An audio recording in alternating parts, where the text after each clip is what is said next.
எல்லாம் நல்லா இருக்கீங்களா? சரிங்க. ஒருத்தருங்க அவர் நல்லா இருந்தவர் திடீர்னு ஒரு மனநலம் பாதிக்கப்பட்ட மாதிரி அவருடைய இதெல்லாம் இருக்குங்க. வேறு காய்ச்சல் வயிற்று வலி அது இது அதெல்லாம் ஒன்றும் இல்லை. ஆனால் அவர் ஒரு மாதிரி அவருடைய ஆக்டிவிட்டியில் வந்து சரியாக தெரியல, ஒரு மாதிரியாகவே இருக்கார். வீட்டுக்காரம்மா வந்து அப்புறம் அவரை கூட்டிகிட்டு ஒரு டாக்டர்கிட்ட போகிறாப்பிள்ளைங்க. பாருங்க, இவர் வந்து ஒரு மாதிரியாக இருக்கார், என்னென்ன தெரியல, ஆனால் உடம்புலாம் நல்லா இருக்கு. கேட்டால் வந்து நான் வந்து ஒரு குதிரையை முழுங்கிட்டேன், அது வந்து வயிற்றில் இருக்கு, அது வந்து எனக்கு வந்து கஷ்டமாக இருக்குங்கிறாரு. ஒரு முழு பெரிய குதிரையை முழுங்கிட்டு ஏதாவது சொல்கிறாருங்க.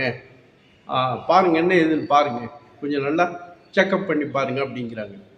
சரின்னு அவரை வந்து கூப்பிட்டு போய் உட்கார வச்சு எல்லாம் செக்கப் பண்ணுறார். செக்கப் பண்ணிவிட்டு, இல்லையே அப்படிலாம் ஒன்றும் தெரியலையே, நல்லா தானே இருக்குங்க, என்ன உங்களுக்கு பிரச்சனை அப்படின்னு. இல்லைங்க, என் வயிற்றில் வந்து ஒரு குதிரை இருக்குது, நான் வந்து ஒரு குதிரையை வந்து முழுங்கிட்டேன். இல்லைங்க, அதெல்லாம் யாருக்கும் சாத்தியம் இல்லைங்கிற டாக்டர். அதான் இவர் ஏற்றுக்க மாட்டேங்கிறார். எனக்கு தெரியும், என்னுடைய வயிற்றில் வந்து ஒரு பெரிய குதிரை வந்து ஒன்று இருக்கு, அது ஓடுறது ஒடியாடுறது ஆடுறதுலாம் வந்து எனக்கு நல்லா தெரியுது, என்னுடைய வயிற்றில் வந்து ஒரு குதிரை இருக்கு அப்படிங்கிறார். இவர் டாக்டர் எவ்வளவோ திருப்பி திருப்பி சொல்லி வந்து புரிய வைக்கலாம், சரி பண்ணிடலான்னு பார்க்குறாரு. ஏங்க, அந்த மாதிரி ஒரு குதிரையெல்லாம் வந்து யாரும் வந்து உயிரோடு இருக்கிற குதிரையை வந்து முழுங்க முடியாதுங்க, அப்படியே முழுங்கினாலும் அது வயிற்றெல்லாம் போய் இருக்காதுங்க.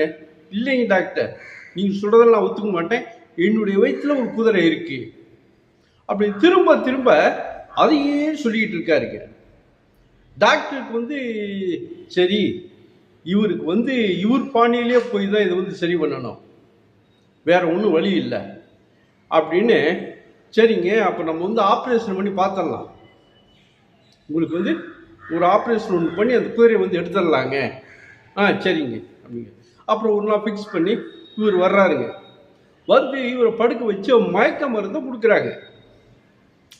அந்த மயக்க மருந்து இருக்குல்ல, அந்த மயக்க மருந்து அந்த மயக்க சரி கரெக்டாக தெரியறதுக்கு வந்து ஒரு 1 மணி நேரம் 2 மணி நேரம் ஆகும்ல.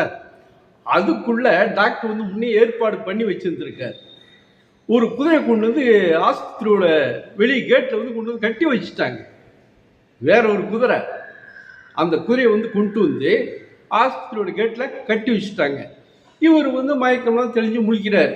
முழிச்சா இப்போ எப்படிங்க போயிடல, நல்லா இருக்கா? பரவாயில்லைங்க டாக்டர், இப்போ நல்லா இருக்க மாதிரி இருக்கு. சரி சரி, ஏன்னா உங்கள் வயிற்றில் இருந்த குதிரையை வந்து ஆப்ரேஷன் பண்ணி எடுத்துட்டோம், அந்த குதிரையை இந்த வெளியே கட்டி வச்சிருக்கேன், வந்து பாருங்க வாங்க அப்படிங்கும்போது ரொம்ப சந்தோஷமா இருந்துச்சு. வந்து வெளியே போய் பார்த்தா வெளியே வந்து ஒரு குதிரை ஒன்று நிற்குதுங்க, ஒரு வெள்ளை குதிரை கட்டி வச்சிருக்காங்க. இவருக்கு வந்து மறுபடியும் மூஞ்சி மாறிடுச்சு. என்னங்க டாக்டர், நான் முழுங்கிறது வந்து கருப்பு குதிரையில? என்னங்க? ஆமாம்மா, எனக்கு நல்லா தெரியும், அந்த குதிரை வந்து கருப்பு கலரில் இருந்துச்சு, இது என்ன வெள்ளை குதிரை? அப்போ நான் 2 குதிரையை முழுங்கிட்டோம். சரி, அப்போ 2 குதிரையை நான் முழுங்கிட்டா கூட இப்போ நீங்கள் ஆப்ரேஷன் பண்ணீங்க, 2 குதிரையும் இருந்திருக்கும், வெள்ளை குதிரையே எடுத்துட்டீங்க, கருப்பு குதிரையே எடுக்கல அப்படிங்கும். டாக்டருக்கே ஒன்றும் புரியலைங்க.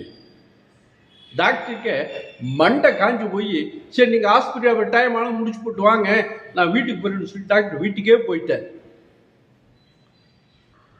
இது இந்த நோயாளியோட வீண் கற்பனை தாங்க. ஒருத்தர் யாருமே குதிரையெல்லாம் முழுங்க முடியாது, வீண் கற்பனை.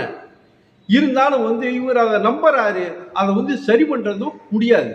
ஏன்னா எப்பவுமேங்க என்னதான் நீங்கள் டாக்டர்கிட்ட கூப்பிட்டு போனாலும் அந்த நோயாளியோட ஒத்துழைப்பு இல்லாமல் அதை வந்து சரி பண்ணவே முடியாதுங்க. அதுதாங்க உண்மை. இதுலேயும் அதுதான் தெரியுது அல்லவா? சரிங்க, வேறொரு நல்ல வீடியோவோட மறுபடியும் உங்களை சந்திக்கிறேன். நன்றி.